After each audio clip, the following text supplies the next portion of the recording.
Hey, happy Thursday. It is the last day of November, and earlier in the week we started reading about Ghana, and then it became too long and not enough pictures, but I feel moved to go back to the book and talk about a look at nature. Yes, this is so beautiful, and we just want to behold some of the wildlife and the creations.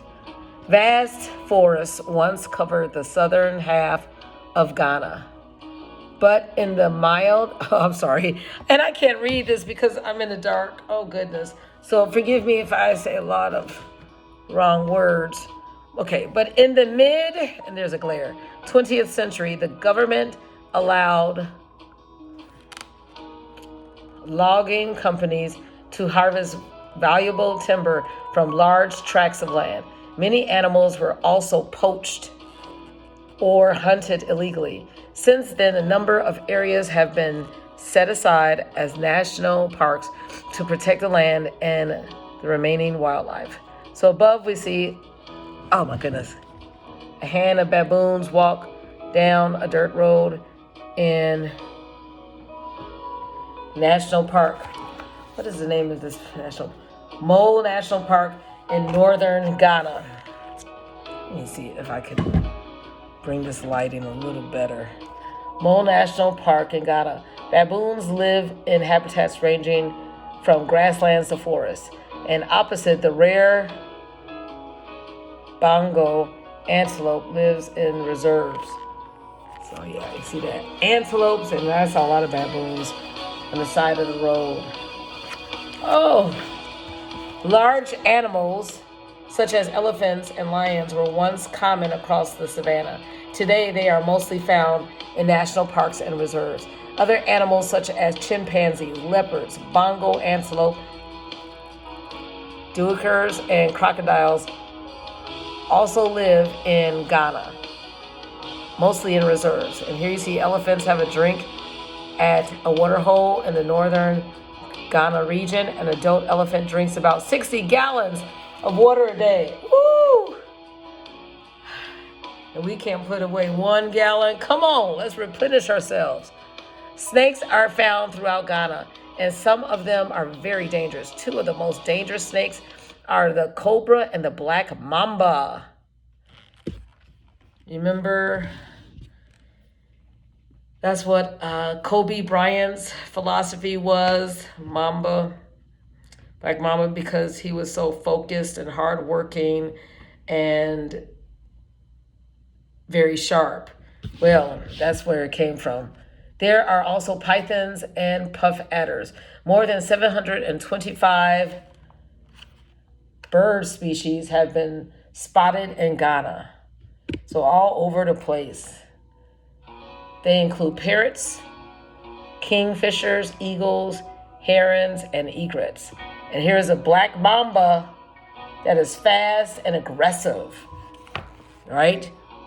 You know, Kobe Bryant used to work up 1,000 layups every morning, run miles. He would wake up 4 o'clock in the morning, right? He was fast, he was furious, he was sharp and aggressive. And this black mamba snake, it kills its prey with one quick bite. Now, we're not saying that we should be like that, but we should be hardworking. Oh my goodness, I had some students who were complaining about playing an instrument after 10 minutes. I was like, oh my goodness, there are some students who practices 4 hours a day. Violin, piano, and we're complaining over 10 minutes. And I was reminding them that this will build their hand-eye coordination. If they're athletes, if they want to play basketball or football, remember Kobe Bryant taught himself how to play Ludwig van Beethoven's Moonlight Sonata because he was trying to make up with Vanessa Bryant, but that's a different story. But the point is, let's not be afraid of hard work. All right.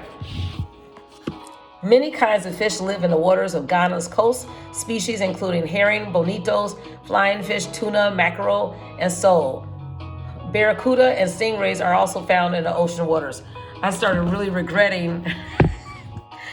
Red Lobster said, I guess the third quarter, they lost so many millions of dollars because they had the special, and I didn't know about the special, and I wish I knew about the special, because of course they're going to delete the special, because I think all you had to do was pay $20 and you could eat all the shrimp you want. Why didn't I know about that? And they said they lost a lot of money.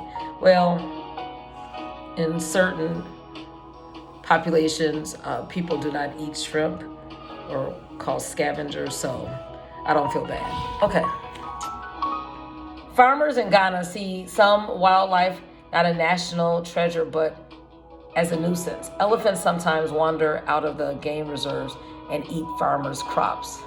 And here's a barracuda, grows up to 6 feet long. Look at that. They use their strong teeth to snatch prey.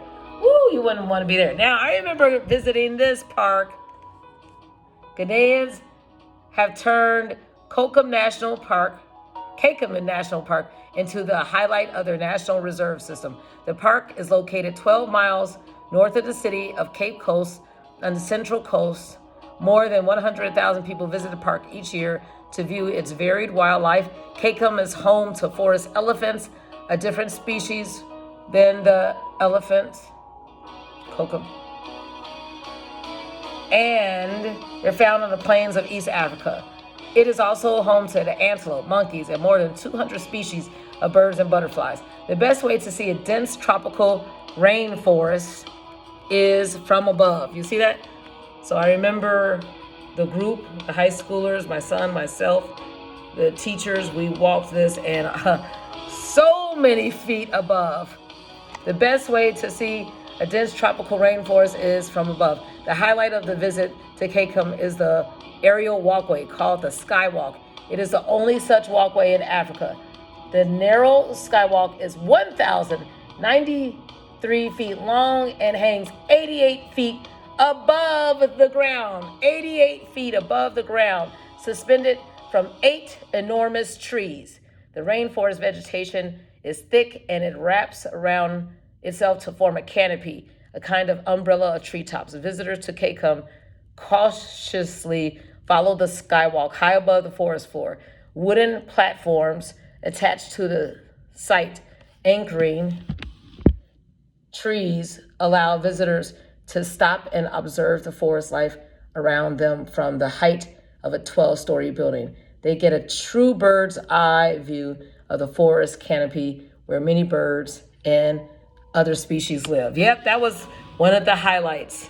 Like I said, 88 feet above, and it was wonderful. So let's not be fearful. Let's look for adventures. Let's create new memories.